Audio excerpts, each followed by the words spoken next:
Emergency measures for desperate times. The U.S. Federal Reserve is injecting a thumping $180 billion into the global financial system. This is part of a huge operation carried out by central banks around the world to boost the volume of dollars available. These interventions are absolutely necessary to prevent a cascade of bankruptcies and a systemic risk. So yes, they are necessary, and that is why the central banks are very present. The amounts at stake are colossal. But while the crisis began on Wall Street, it is spreading. In Britain, the retail bank Lloyds TSB took over the country's biggest mortgage lender, Halifax Bank of Scotland, which fell afoul of the ongoing credit crunch.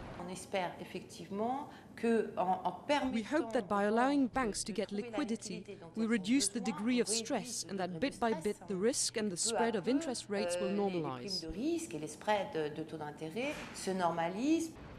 The HBOS takeover and the central bank's move is bolstering stocks in Europe, but investors around the globe remain jittery.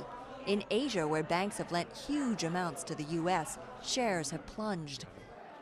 And in Russia, stock markets closed earlier this week to prevent a meltdown in the country's financial system.